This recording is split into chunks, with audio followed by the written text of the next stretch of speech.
Hey everybody, welcome back to License for Success. I'm Nikki Haley, and of course I'm here for your Trending for Success segment this week, and we're going to talk a little bit about YouTube and YouTube marketing.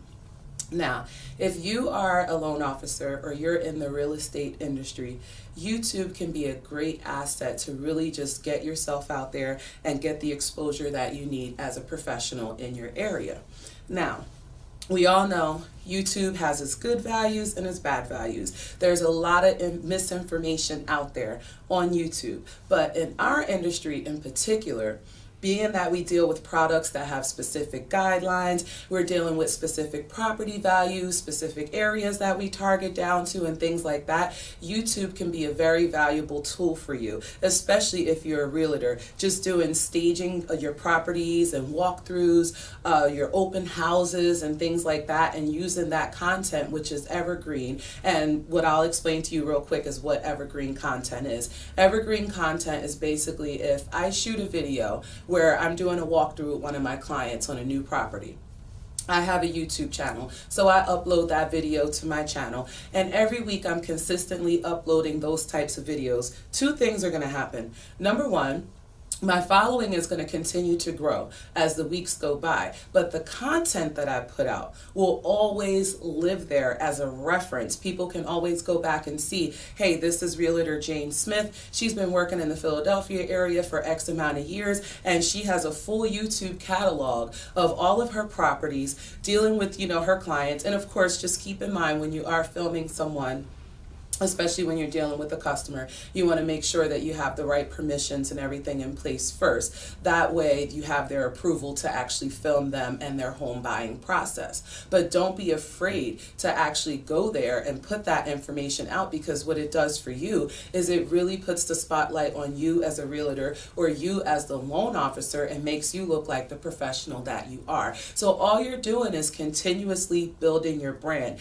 And you can do this with your company, or you can also do it on the side as well as part of your company. So if I was working for Keller Williams, for example, of course there are certain company standard things that I'm going to do, but as a realtor, I would still have my own blog, I would still have my own YouTube channel, Facebook, and all of those things, and I would tie all of that in together. So no matter where you looked for me, you would find me online. And keep in mind with YouTube, I know that we have a lot of different social media platforms now that are utilizing video, but keep this one thing in mind. YouTube is a Google property. When it comes to search engine optimization, Google likes their own properties versus anyone else's. So if I were a realtor, I would have my website, I would have my Facebook page, I would have my YouTube channel. When you Google me in my local area, I'm going to come up in those top search results because of the fact that I have an active YouTube channel and it's a Google property. So always keep that in mind. And Google Plus is another aspect of that as well that you could tie into it.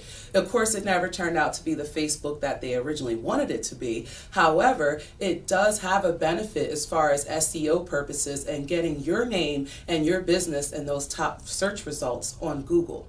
Also, when you're utilizing YouTube, because of the fact that there's so much information out there, keep in mind that you want to use specific keywords for your videos. So if you are a real estate agent in a specific area, you want to make sure when you put those keywords in, you're actually putting your target areas in as well. So when someone actually searches for, real estate agents in, say, Mount Laurel on YouTube, you want to make sure you come up.